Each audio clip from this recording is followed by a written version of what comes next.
دنیا کی ہر شے فانی ہے، یعنی ختم ہونے والی ہے، چاہے گھر ہو یا مال و دولت ہو، آل ہو، اولاد ہو یا رشتہ دار، ہر شے ایک مخصوص وقت تک ہمارے ساتھ ہے، اور ان تمام چیزوں سے حاصل ہونے والے نفع بھی معینہ مدت تک ہی ہے۔ جیسے ہی آدمی موت کا شکار ہوتا ہے، یہ تمام چیزیں بھی ساتھ چھوڑ جاتی ہیں۔ انسان زندگی بھر اپنی دولت پر گھمنڈ کرتا رہتا ہے، لیکن موت اس کے غرور کو خاک میں ملا دیتی ہے۔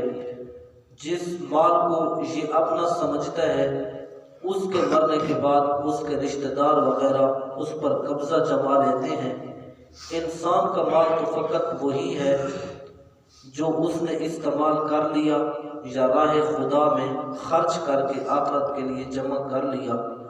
چنانچہ اس حوالے سے پیاری حدیث حضرت سیدنا ابو ہریرہ رضی اللہ تعالی عنہ سے روایت ہے کہ رسول اللہ صلی اللہ تعالی علیہ وسلم نے ارشاد فرمایا، بندہ کہتا ہے میرا مال میرا مال، حالانکہ اس کا مال تو صرف 3 چیزیں ہیں جو اس نے کھا کر ختم کر دیا، یا پہن کر بوسیدہ کر دیا، یا کسی کو راہ خدا میں دے کر آخرت کے لیے جمع کر دیا، اور جو ان 3 کے علاوہ ہے وہ اسے لوگوں کے لیے چھوڑنے والا ہے۔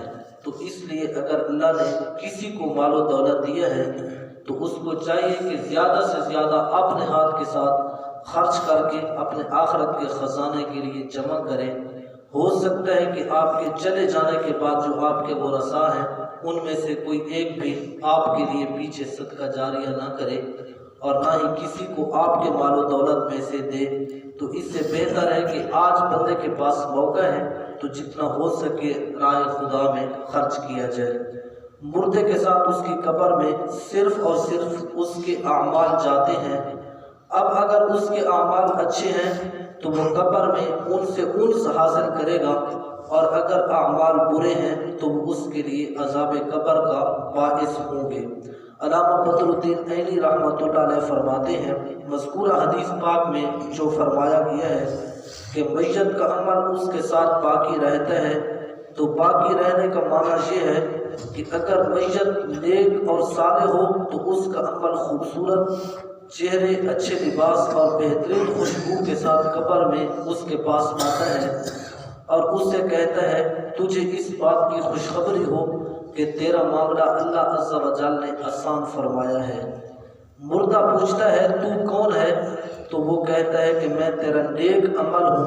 اور ایک اور حدیث میں حضور علیہ السلام نے کافر کے بارے میں ارشاد فرمایا کہ اس کے پاس ایک بدصورت آدمی آتا ہے اور کہتا ہے کہ میں تیرا خبیث برا عمل ہوں۔ تو جو مومن ہے اس کا عمل خوبصورت شکل کے اندر اس کے سامنے آئے گا اور اس کے لیے قبر کی راحت بنے گا، اور جو کافر ہے اس کا عمل بد صورت میں آئے گا اور اسے کہے گا کہ میں تیرا خبیث عمل ہوں، پھر وہ عمل اس کے اوپر سوار ہو جائے گا۔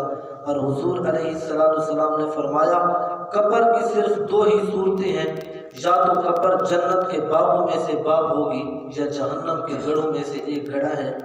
اگر وہ قبر مومن کی ہے تو پھر تو اس کے لیے خوشخبری ہے کہ اس کی قبر جنت کے باغوں میں سے ایک باغ ہے۔ اگر وہ قبر کافر کی ہے تو پھر اس کے لیے افسوس اور صد افسوس کہ اس کی قبر جہنم کے گڑھوں میں سے ایک گڑھا ہے۔ تو اس لیے اگر آپ چاہتے ہیں اور میں بھی چاہتا ہوں کہ ہماری قبر کے اندر چراغاں ہو اور روشنی ہو اور ہم اپنی آخرت کا سامان جمع کریں، تو اسی دنیا پر رہتے ہوئے مخلوق خدا کے ساتھ حسن سلوک کریں۔ جو اللہ نے مال و دولت دیا ہے اس میں سے اللہ کے راستے میں خرچ کیا جائے، اور جتنے خوبصورت اور اچھے عمل ہوں گے کل قیامت کے دن یہ عمل ہماری بخشش کا سامان بنیں گے، اور قبر کا بھی یہی اچھے اعمال سامان ہے۔ اللہ تعالیٰ سے دعا ہے اللہ تعالیٰ ہم سب کو نیک اعمال کرنے کی توفیق عطا فرمائے۔ آمین۔